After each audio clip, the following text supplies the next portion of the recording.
Johnny here for Johnny's Car Care and Reviews with Marie and Winston off on the bed doing a toy review. This is actually the second cut because he barked in the last cut. But today is going to be a huge day. We're talking about a lot of really important information. So we will, of course, talk Ford Maverick.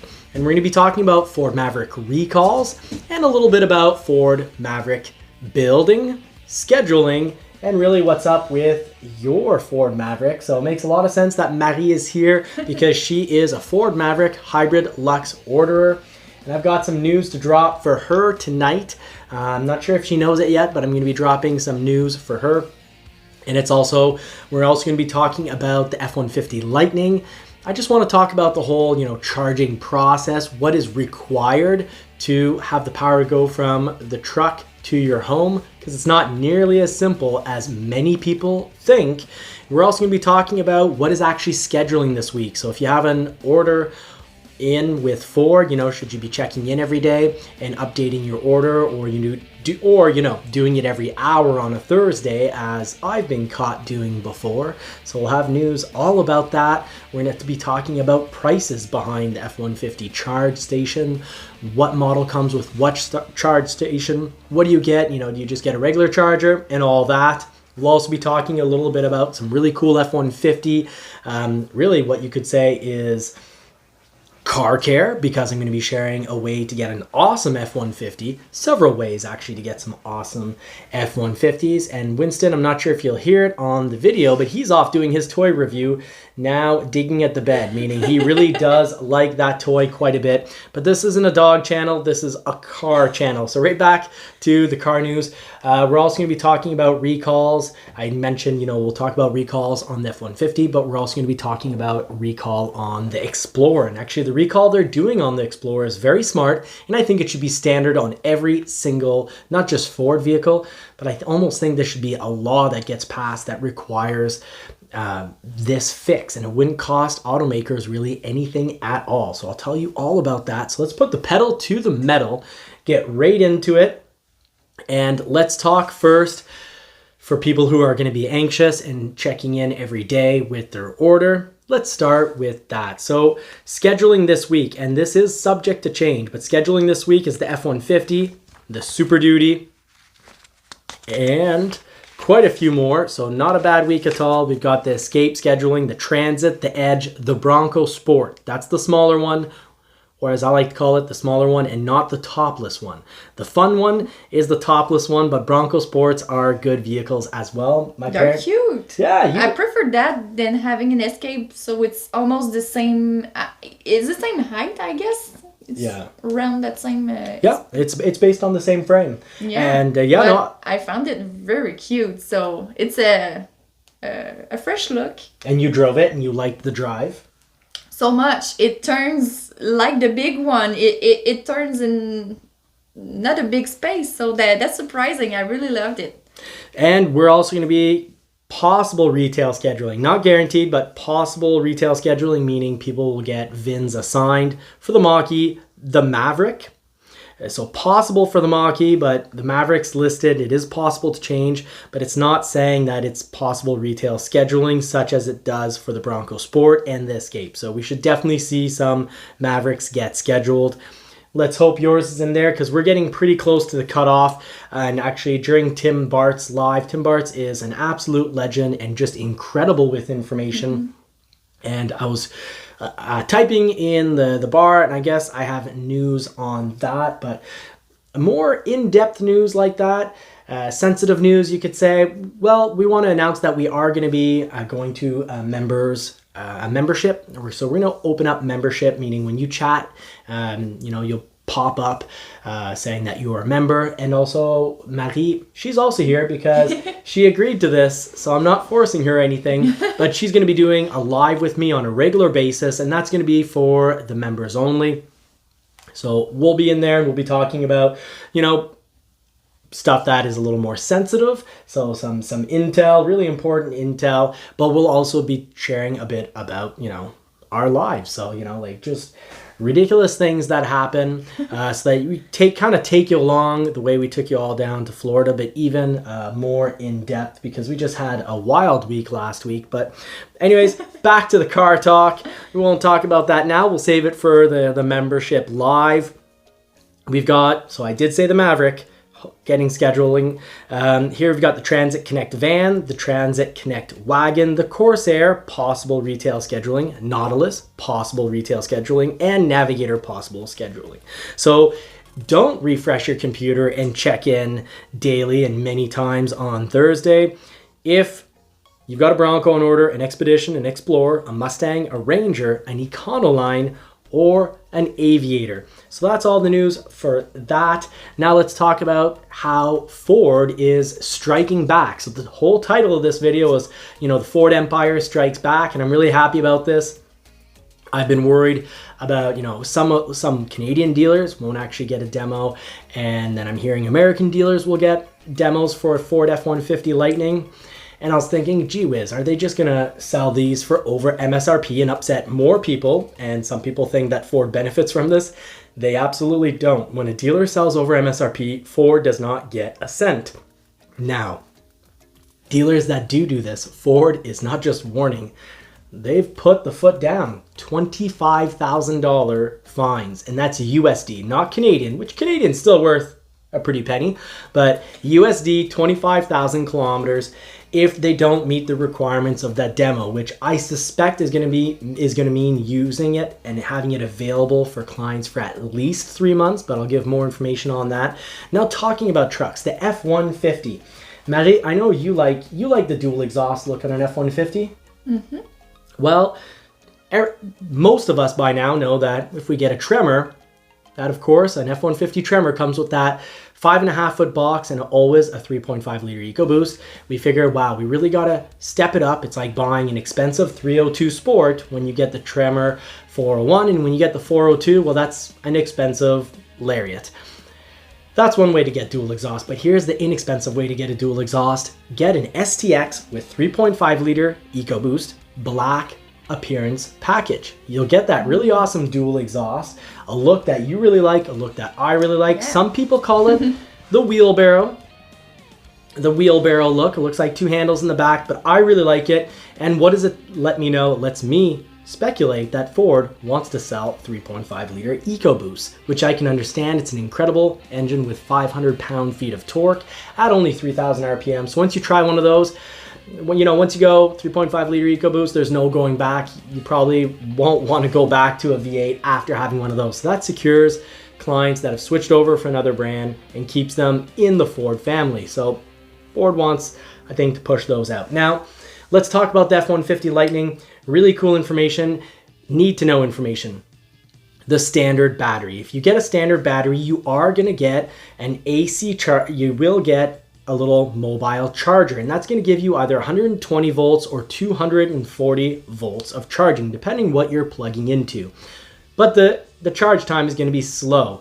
The big battery, that's a whole lot of kilowatts. If I remember, it's about 135, 138 kilowatts. Someone in the community can correct me on this, which community members, this is our show. Not JCCR, the crew here, but it's all our show. So we love it when community members throw in intel. I can think of a lot of people that do regular comments like TN Bubba. When I do Bronco content, you got M. Peugeot, who's often throwing out really interesting intel, and a whole lot more people. And actually just recently I got an email from a viewer with a photo. He's got an Escape plugin, and this is really cool. You're going to be sad you didn't get your Escape plug-in, that we canceled that last summer. 95 kilometers. So that's about 60 miles of all electric driving. Wow. He did that, of course, in the city. But that thing, when driven carefully in the city, I've always said that, I've always told people between, worst case scenario, 30 kilometers to 80 kilometers. And really almost now, I can confirm, 100 kilometers. And it always depends on the weather, I guess. Yes, the colder it is. Winter here. In the winter, cut it easily in half. Yeah. So we're back to the Ford F-150 Lightning since we're talking about electric Intel. Yeah. So if we get our F-150 Lightning, if I don't get real antsy and, you know, get another model like a Ranger Raptor or something, He never knows what to have. He just want it all. I would like to have it all, and you can't. So I got to pick. But right now, the Lightning is taking a little bit of time to come in because if I go with an XLT, well, most areas have a huge demand in the States for Pro and XLT. In Canada, well, Pro is just for huge fleet sales, so XLTs are a majority of the orders, and you could say it's constrained. It's constrained in the sense that a whole lot of people want to buy it, and the factory isn't allocating, you know, it's predetermined what they're going to allocate to the XLT. So being that I'm an XLT, I could end up waiting another maybe 10, 12 months for the Lightning. And instead, maybe I'll just do some videos on the local dealer's demo. So I'm open, but if we do get the big battery, what's interesting is we will have an 80 amp charger that comes with it for free. Now, if you want to buy that apart, if you don't get the extended range battery, then you don't get the free 80 amp charger, and you have to pay. That's a nice feature. It's a really nice feature, but there's a lot of misinformation on that feature. It's actually $1,310 USD if you want to buy it. If you've bought the standard model Lightning, it's free if you've got the extended range, but most people think that it means that now you can power your home for 3 days. And here's the big news: it costs almost $3,900 USD if you want to also power your home, because the Pro charger, the big 80 amp charger on its own, will not give you the capacity to now take power from your vehicle, your truck, your Lightning, and power your home when the power's out. So what you're going to need for that is, you know, you do need the Pro station, but you also need the home integration system, and that's, you know, almost $4,000. It's $3,900 USD, and that's without installation. So remember, just getting, if we get this Lightning, I hate to tell you this news, but we're probably gonna have to get a new box and a new cable coming into the house. So I'm thinking having an electrician could cost a lot, so you need to think about it. Do we really need it? Do we lose power that much often? So we need it? Maybe we need to calculate that. Just for the Pro, the 80 amp, we're probably gonna need a new box and new wiring just for that. So we get the charger for free, but then we need a new electric box and a new wire coming off the city. So that we'll need to find out, but I kind of have a feeling I'm going to get the news. It's like 2,000 Canadian, but that's just speculation. I haven't fully looked into this yet, so I'll get back to the community with more information, or if you already know because you're watching this and you're an electrician, please, that's what this community is about. It's about helping one another. And, you know, I'm sorry, in Tim's video, I gave the impression to talk a little bit about Maverick now. In Tim Bart's Long MacArthur, fantastic show, one of my favorites. I'm there every week pretty much. Well, and sometimes I don't always comment, but I'm there because sometimes I'm watching not in the live, but afterwards. Well, you know what? I'm watching it all over the house, and sometimes by the pool. I hear the voices of Tim in the house because you play it on your phone, you play it on your computer. So yeah, we really listen to Tim. I almost feel like it'd be appropriate in this household to say Uncle Tim or Cousin Tim, because you know he's like a family member. We hear his voice so often in the house. So sometimes, you know, she'll come into the bathroom and while it's a cell phone, I'm watching, you know. Now I know the voice. I don't need to see the guy. I'm like, oh yeah, it's Tim. So on the show, I did mention that my local dealer basically once, and I want to clarify this and put it clearly, but once not all the allotments that they've received have been given out in VINs. We have a few, and I couldn't get an exact number. It's probably about, I'm having a feeling based on what I've seen in previous months, there's probably somewhere between 2 to 4 allotments left to get VINs. But how they get it is they get allotments in advance saying, well, for, you know, this month coming up, you're going to get this many. But once our current unused allotments are used up, well, the local dealer is probably going to they were warned that it'd be possibly 1. And, you know, that kind of makes sense because if you think of July having, you know, 2,500 new VINs get assigned for the Maverick, there's 3,300 dealerships. So a lot of dealerships might not get an allotment for the month of July. And then what's left? August and September. Who knows what they're going to do for August and September, but I have a feeling that we're going to get one more allotment or maybe two across the months of August and September. So pretty much if in the next 3 weeks we don't get a VIN, our chances go to almost none, because currently there actually is one order older than ours, even though we're at July 17th. So that kind of hurts, but more Maverick info in just a moment. Lucky I'm patient.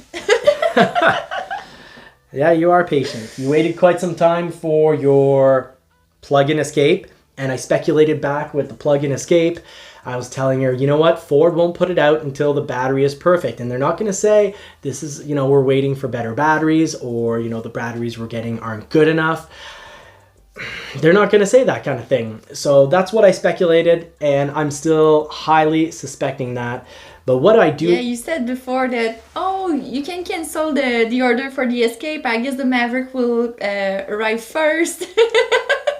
I'm still waiting. It was on November? Yes, but I did try to discourage you against taking heated seats and heated steering wheel. I said last summer, well, you know, hon, that's a lot of microchips. It could make for a bit longer of a delay. And what I really should have said is it could make for an extremely long delay, because here are the numbers on the Maverick. So if you've been watching to hear this, this is must-know information. The Maverick. You know, we have a day one order from our friend Tristan. Well, his was an EcoBoost all-wheel drive 4K with the plastic bed liner. And he got his in mid-March. He got passed by all sorts of people that were just, you know, FX4, for example. He even got passed by some luxury packages. Well, now there's a recall. So recall, basically the dates, I want to get this right, so I'm going to look it right up. We've got February 3rd, 2021 to February 22nd, 2022. Well, if you were built between basically that 1 year period on a 4K, there's possibility that your brake controller, you're just not going to have brakes on your trailer. So that's kind of a big deal, not having brakes on the controller, because that has to do with stability control. It also just has to do with brake time. So I think with his order, they probably, you know, they knew there was a problem, it needed to be fixed. So they just kept pushing them along and saying, we don't have the solution right now, so let's build Mavericks we can build. Because the factory, everyone wants to work, everyone's got to work, and the factory wants to put out Mavericks. So if they can't currently build one type of Maverick, well, they'll pass on to another type of Maverick, meaning some people could jump ahead. Yeah, so that's kind of big news. But for more recall news, you know, whether you know this or not, but there's also for the spray and bed liner, which you originally had, which just recently I put you onto the plastic bed liner. So I changed the code from a 54L to a 54B, if I recall correctly, but you're gonna have a plastic bed liner. So I hope you like it. It's got a nice little... I would like to have the spray and bed liner, but that's fine. Anyway, as we know us, we won't keep it that much longer than Maverick, so it's not a big deal if I only have a plastic bed liner. Well, I'm happy that you're letting me off the hook easily, so thank you. But if you would have had a spray and bed liner, you know, that's... I will be built? No. You were not getting built. Okay. The spray and bed liner wasn't helping, but you might have actually had your... I think this mostly affects EcoBoost, but you might have had your gas tank drilled into. So it needs something that needs to get verified. So there's a recall for that. Now, what do you do if you're wondering, do I have a recall? For either the 4K towing or, you know, you have a spray and bed liner and you're wondering, am I going to leak gas? Well, one, you might see that you're leaking gas in your yard, but Ford will contact you. Not just Ford, but also the dealership. They want to get that done. And now for one last piece of recall information, if you have an Explorer, you might also get contacted by Ford because in the differential, there's a bolt that could break. And if it does break, well, your vehicle could roll forward. And I wouldn't want this to happen on the highway because I'd worry about the end result. But anyways, because the Explorer can roll forward, now this is something every vehicle should actually do. Ford's solution is to reprogram the vehicle so that when you put it in park, the handbrake's automatically gonna go on. And I don't see why that isn't standard. And now really handbrake, we could call it more of a finger brake because it's no longer your hand. It's your left by your knee on an Still a Explorer. hand. It's your finger. It's a finger brake. Yeah, it's just because it's more little that you want to call it like that. Yeah. Thank you for making my nonsense make sense, honey. As usual, I'm there for you. you are there for me. I actually really do appreciate it. This isn't sarcasm. I really appreciate you. Still your hand. You won't put it with your feet or something else. No, that's right. But it's not a foot brake. It's anyways finger brake. Well, you don't have to put it on manually. And previously on, used vehicles over the years, a lot of them I would buy and the handbrake wouldn't work. And I would be told, well, the cable snapped because it wasn't used often enough. But that's actually just a great safety feature. And it also saves on, it's good, better for the whole wear and tear of, the transmission and whatnot. So I think every manufacturer should be forced into doing this. It doesn't cost anything extra. It's just programming that when you put it in park, the handbrake goes on, and when you put it in drive, the handbrake That's a good idea. comes off. Why not? Safer. So we've covered Ford Maverick recall intel. So hopefully that's been very useful. Now let's cover just a little bit more Maverick information before we close up the show. Well, Marie, you've got a lot of experience on waiting on a vehicle. So I'm going to share with the group. We can say that like that. We could say it like that. I'm going to share with the group what people in your situation that buy Fords regularly, or just if you're thinking of buying a Ford, or if you're waiting for a Ford, what to do. So if you are waiting for a Ford, really simply put, make sure to get a purchase order from your dealership. Get them to sign what price and what interest they're going to give it to you. And because of price protection, it doesn't cost them anything to give you the price the month you ordered. Now, if you've ordered a vehicle, you could say that they tell you is sold out for the year. For example, a Bronco, and soon an F-150. Buy your F-150. Likely, this is probably the last month. If you're real lucky, maybe June as well, but soon the F-150 will also be sold out. So if the vehicle is sold out, get them to sign and promise that they're going to sell you at the first available 2023 MSRP and the interest rate that shows up on the internet. They can write that down and sign it. And if the vehicle currently isn't sold out, well, a purchase offer gives the make and model, your name, dealership name, the price, the interest rate, and the monthly, or bi-weekly payment, so they can sign off on that.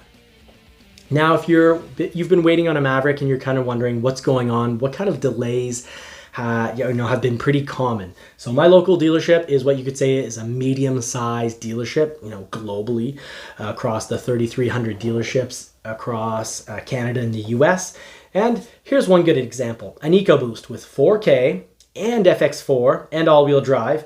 If ever that thing wasn't taken by another customer, you as a customer, it'd be awesome if maybe you got that. But I'm hoping one way or another, we're not that far away from the hybrid. And I do think the hybrid is an amazing machine. But FX4, great looking mags, great looking screen. Yeah, you wanted me to take one. I wanted you to take one, but had you ordered that December 8th, 2021, it would have then arrived May 6th.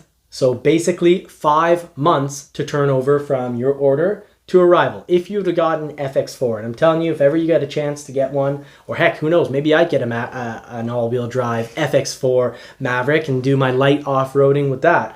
But that takes 5 months, has taken 5 months. Now, a Lariat Luxury EcoBoost, all-wheel drive, well, I've got one that was ordered, I've got my eyes on one that was ordered October 30th, and time to arrive, 7 months, because it should arrive right at the very end of the month, or the first week of June. So basically, very simple, 7 months for a Lariat Luxury. Of course, that's all-wheel drive EcoBoost. So the bad news is the longest wait time is exactly what you picked. I kind of was worried in advance and said, well, hybrid, I expect it to maybe take a little longer. Ford likes to make sure that the batteries are perfect, and batteries globally are just constrained. And then I said, extra microchips for the Lux package. For the Lux package. And at the same time, before all the microchip thing and the COVID, ordering a car with a Lux package or something equivalent to that was not a big deal. But now it's the new situation, and it's the first time I order a brand new car, and it was not the right timing, I guess. But and that's unfortunate. It is the first time you order a brand new car, and it's been a bit of a long wait. Thankfully, you're patient, and you have test driven the vehicle. I have the Bronco, so I'm so patient. Yes. When I won't have it and I will need to go to work walking with my feet or going with a taxi, it will be a different thing. So in the future, I guess, if I warn you and say, well, you know what, I think this might take longer, and I even mentioned that Line X, that there was a global supply issue with Line X, even right now, sorry, not Line X, but spray and bed liner, and even now locally, they're going to be out for 2 weeks, so there's a serious, huge news. Line X is still extremely constrained globally, not just at Ford. A local business, not Ford business, is going to have to, not do any spray and bed liner jobs for 2 weeks because they're just out of product. So I guess in the future, I've been really good and lucky with my speculations because they pretty much, almost 99% of the time spot on, because I also speculated that there's something going on with the 4K. I thought maybe it had to do with the stability control, programming or whatnot, or lack of microchips. Well, in the end, it probably was the recall and, them not wanting to put out 4K Mavericks that don't actually break your trailer. So obviously Ford doesn't want to cause accidents, and recalls are a good thing. I absolutely, I've ranted and turned red in the face with, talking about this with you before.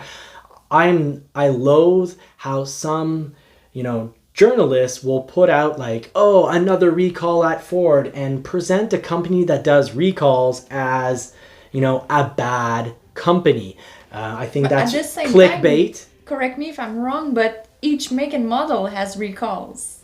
Yes and no. Some people would prefer to hide their problems and wait to get sued and then just pay people under the table for whatever damage gets caused, because that sometimes costs a whole lot. That usually actually costs, historically, that has often cost less just paying off for the damage that you cause to people than to actually acknowledge that there's a problem and then do a recall across, lots and lots of units.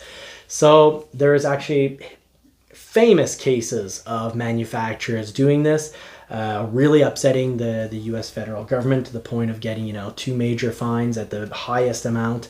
But I'm thinking of a situation with key fobs, keys in ignitions, and keys being too heavy, causing a loss of ignition, a loss of, power steering and brakes when you're driving on the highway. Well, some companies prefer to just say, oh, well, we'll pay people when they have their accidents if they sue us. So I think recalls are a great thing. That's got about, I think as adults or as companies, the right thing to do when you've made a mistake is to say, hey, we're sorry, we've made a mistake. I'm going to work to correct it now. So that's what I have to say about recalls. For our security is best. Yes, even absolutely. Even if it's a little recall, they're good to do that, because everybody will know the information if they do a recall for little things, but that's beautiful of them that they are able to do that. And Ford doesn't want to put out a product when they know there's a problem. So I think that's definitely what happened with Tristan's 4K Tow Maverick.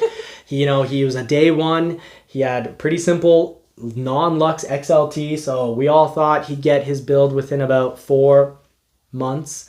And well, it went from when he ordered and then he got it about around the 20th of March. So if you haven't seen that video, I test drove Tristan's EcoBoost all-wheel drive 4K Maverick, and I test drove it actually pretty hard in the corners, made his tires squeal, and he still hasn't told me what I owe him, but I just want to make sure that the community here really gets to see what the Maverick can do, because I think it handles fantastically. It turns great. We really like the Maverick. You've got one small reservation on the interior. That's your little point. We like the seats. They're super comfortable, but you called it, kind of thermos plastic on the dash. The design of the material, I'm not sure about that, but you got to give them points. They could have just played it easy and lazy and just had, flat plastic, but they put all those angles into it. That's a little bit of extra work, a little extra cost.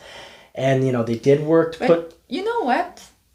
When we tried the Santa Cruz from Hyundai, the exterior, I wasn't sure. The interior, I was like, wow, it's comfortable, it's beautiful. But at the same time, what people will see the exterior of the car. So I prefer to have a Maverick because the exterior is so wow, look like an F-150, but smaller.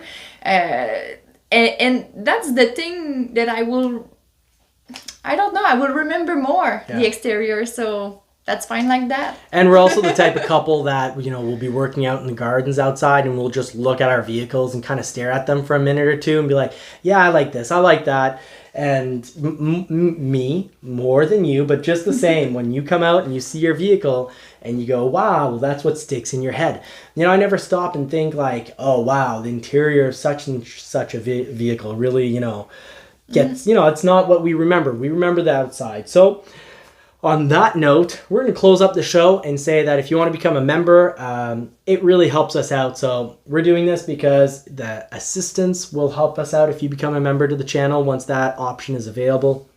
But we also kind of want to do these little lives just for our members, and I think it's also cool to be able to track, you know, who's been a member for a really long time. It'll highlight in the conversations when we do a premiere and a live.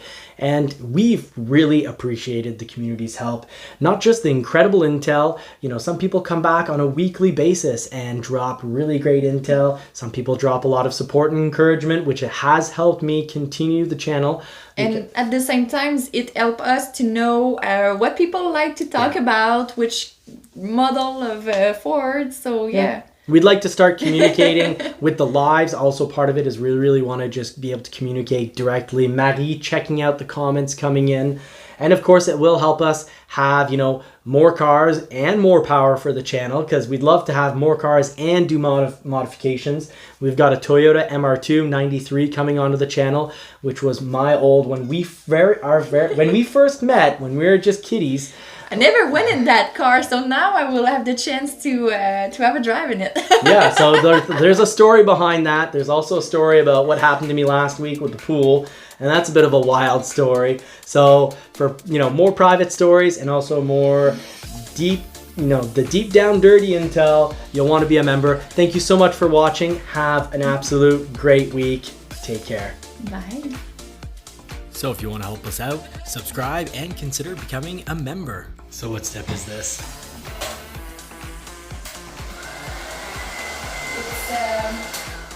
It's detailing spring.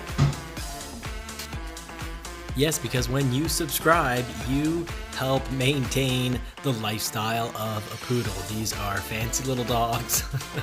Used to have a German Shepherd, and I don't know how now you talked me into this one, but we've been having a blast. So they're fancy dogs, and you help feed and dress that poodle, as well as, of course, as bathe these fancy little dogs. Thank you so much for all the positivity you've thrown us our way, friends. Take care, and, you know, don't forget to just, you know, keep on trucking.